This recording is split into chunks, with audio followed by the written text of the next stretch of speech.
ले सकते हैं। बट जरा सोचिए देखिए कि क्या होता अगर यूरोची आज की डेट में जिंदा होता एंड जिंदा रह के यूरोची सारे अपर मून विद मुजान के साथ फाइट करता अकेले। अगर 12 किजुकी के 6 अपर मून्स एक साथ आ जाएं विद मुजान तो क्या यूरोची अकेला उन सबसे लड़ पाएगा या फिर हरा पाएगा? अब गाइस इससे पहले कि आप लोग ये बोलोगे ये टॉपिक कॉपीड है तो हाँ मैं आपको बता दूं कि इस टॉपिक का इंस्पिरेशन मैंने अही बात से लिया है। तो yep shout out to him and without wasting any more time let's begin this video titled what if Yoruichi will fight all upper moon with Muzan. Okay तो इस वीडियो को हम दो सेगमेंट में डिवाइड करेंगे। सबसे पहला हम इस सिनेरियो को देखेंगे कि अगर यूरोची एक एक करके सारे अपर मून से फाइट करे बिना रुके तो क्या यूरोची के पास इतना स्ट्रेंथ, स्टेमिना एंड एनर्जी बचेगा कि वो अपर मून 1 के बाद मुजान से लड़ पाए। उसके बाद सेकंड सिनेरियो में हम ये देखेंगे कि अगर यूरोची के सामने सारे के सारे डीमन विद मुजान खड़े हो जाए एक साथ तो क्या यूरोची सबको एक साथ हरा पाएगा? ओके तो टाइम वेस्ट किए बिना सबसे पहले सिनेरियो पे आते हैं, यूरोची वर्सेस डाकी एंड ग्योतारो। अब डेफिनेटली गाइस डाकी के अंदर जो मुजान के सेल्स थे वो कांप उठे थे जब उसने तांजीरो के इयररिंग्स देखे थे जो कि मुजान के सेल्स को लगे कि ये तो यूरोची है। तो गाइस आप इसी बात से अंदाजा लगा सकते हैं कि क्या होगा अगर यूरोची सच में उसके सामने आके खड़ा हो जाए। डाकी की फाइटिंग इंस्टिंक्ट पूरी की पूरी खत्म हो जाएगी और यहाँ पर फाइट शुरू होने से पहले ही डाकी हार जाएगी और अब अपीयर होगा ग्योतारो। अब अगर हम एक रियलिस्टिक सिनेरियो में बात करें तो एक हाशिरा कैजुअलिटीज होने से पहले ही उसको एलिमिनेट करना चाहता है जैसे कि टेंगेन यूजुई कर रहा था। जैसे कि टेंगेन यूजुई ने ये देखा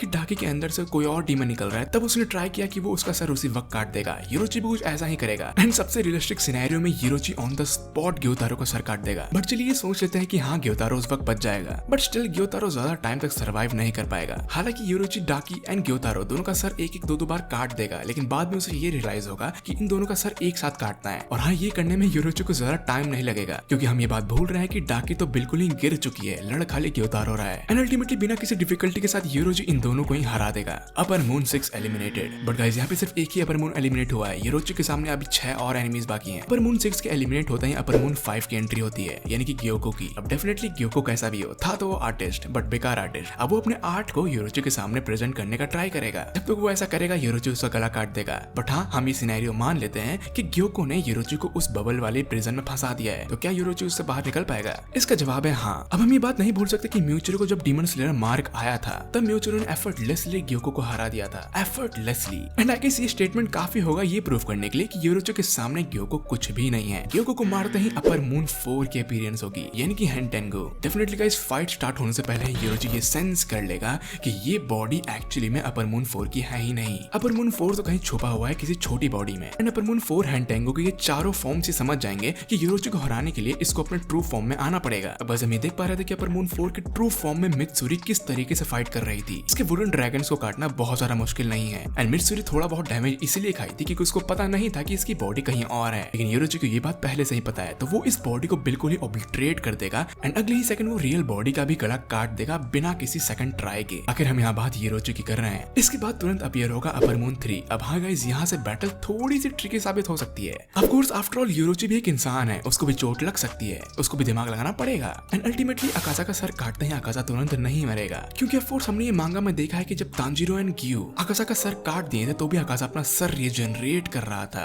लेकिन यूरोची इस चीज को बहुत ही इजीली काउंटर कर सकता है। All you have to do is उसको कुछ सेकंड्स के अंदर अकाजा के सर के 1000 टुकड़े करने होंगे एंड अगर आप लोग ये आर्ग्यू करोगे कि ऐसा कोई कर ही नहीं सकता तो मैं आपको बता दूं कि यूरोची ऐसा कर सकता है। जब यूरोची मुजान को हराया था तब मुजान ने अपने बॉडी के 1800 टुकड़े कर लिए थे जिसमें से 1500 टुकड़े यूरोची ने ऑन द स्पॉट डिस्ट्रॉय कर दिए थे कुछ मिली सेकंड्स के अंदर। तो अब यहाँ पे अकाजा भी एलिमिनेट हो चुका है। अब आएगा अपर मून 2 डोमा। अब डोमा से लड़ते समय एक्चुअली में यूरोची को थोड़ा सफर करना पड़ सकता है क्योंकि यहाँ पे डोमा क्रायोकिनेसिस यूज करता है यानी कि वो क्रायो एलिमेंट को मैनिपुलेट कर सकता है, क्रिस्टल्स बना सकता है। बट इतना ही नहीं वो पॉइजनस गैस भी छोड़ता है जिससे कोई भी डीमन स्लेयर सांस नहीं ले सकता और बिना ब्रीदिंग स्टाइल के कोई डीमन स्लेयर ब्रीदिंग स्टाइल कैसे यूज करेगा। लेकिन गाइस हमने ये चीज देख ली कि किसी भी डीमन स्लेयर को ब्रीदिंग स्टाइल परफॉर्म करने के लिए सांस लेने की जरूरत नहीं है। अगर किसी भी ट्रेंड हाशिरा के अंदर थोड़ी सी भी सांस बची होगी तो उसे कोई भी मूव परफॉर्म कर सकता है और ये हमने म्यूचुरो को करते हुए देखा था जहाँ पे म्यूचुरो ने एक बहुत ही अच्छा अटैक किया था सांस रोक के भी। तो ये यूरोची के पास सिर्फ 1 या 2 ही चांस होंगे डोमा का सर काटने के लिए, बट हाँ यूरोची कभी मिस नहीं करेगा। डोमा को डिफीट करते आएगा अपर मून 1 यानी कि यूरोची का भाई यानी कि कोकुशिबो। हम गाइस रियलिस्टिकली बात करें तो इस फाइट को मुझे एक्सप्लेन करने की जरूरत नहीं है, ये फाइट ऑलरेडी हो चुकी है। लेकिन अगर आप लोग ये आर्ग्यू करोगे कि उस वक्त के कोकुशिबो और आज के कोकुशिबो में जमीन आसमान का फर्क है तो मैं आपको ये बता दूं कि उस वक्त की कोकुशिबो ने यूरोची से फाइट की थी जब यूरोची बिल्कुल बूढ़ा था और वो मरने वाला था और तब भी यूरोची ने कोकुशिबो को डिफीट कर दिया था।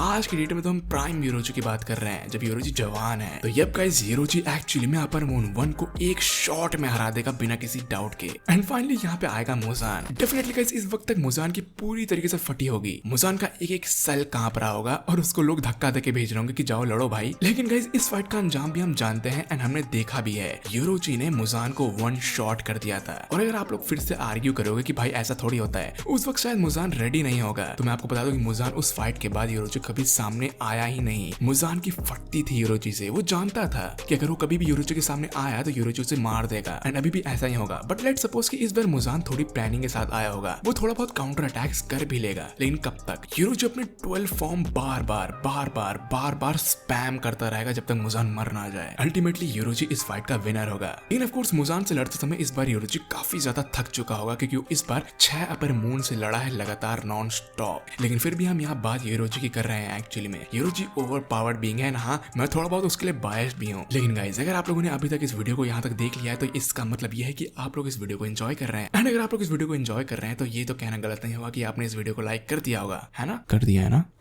वेल अब आते हैं इस वीडियो के सेकंड सिनेरियो पे। क्या होगा अगर अपर मून 1 से लेके 6 तक विद मुजान योरोची के सामने एक साथ प्रकट हो जाए और योरोची से बोले आ भाई अब लड़के दिखा? तो गाइस डेफिनेटली ये सिनेरियो बहुत ही ज्यादा अगली हो सकता है, शायद पूरी सिटी तबाह हो जाए इस फाइट के बीच में। एंड हाँ योरोची को कोऑप करने में काफी ज्यादा प्रॉब्लम हो सकती है, क्योंकि योरोची एक्चुअली में एक इंसान है, वो भी लेट थकता है बट हाँ थकता जरूर है। योरोची को चोट लगती है, वो भी क्रिटिकल सिचुएशन में जा सकता है, लेकिन फिर भी ऐसा हो सकता है कि हाँ योरोची इन सबको हरा दे विद मुजान। बट हाँ इस सिनेरियो में योरोची को बहुत ज्यादा दिमाग लगाना पड़ेगा। यहाँ पे गलती का कोई चांस ही नहीं है, क्योंकि जहाँ योरोची ने एक गलती की सारे डीमंस उसके ऊपर चढ़ जाएंगे और अलग अलग मूव ट्राई करेंगे। मुजान अपना मूव करेगा, डोमा अपना मूव करेगा, अकाजा अपना मूव करेगा, कोकुशिबो अपना मूव करेगा, हेंटेंगो, ग्योको, डाकी ये सारे के सारे अपने अपने मूव करेंगे एंड योरोची को ओवरवेल्म कर देंगे। नो डाउट यहाँ पे योरोची आउट नंबर हो सकता है, नो डाउट। बट हमें नहीं बोल सकते कि योरोची चाहे तो एक साथ दो अपर मून को हरा सकता है। योरोची को यहाँ पे स्पेस क्रिएट करना पड़ेगा। यहाँ पे आप वैलोरेंट का एग्जांपल ले सकते हैं। 1v5 करना बहुत मुश्किल नहीं है अगर आप थोड़ा दिमाग लगाएं तो। हाँ ये थोड़ा मुश्किल काम जरूर है, थोड़ा ट्रिकी काम जरूर है। यहाँ पर लक का भी बहुत बड़ा खेल है। वैलोरेंट हो, CS:GO हो या PUBG हो, एक बंदा पूरे स्क्वाड को डिफीट कर सकता है अगर वो थोड़ा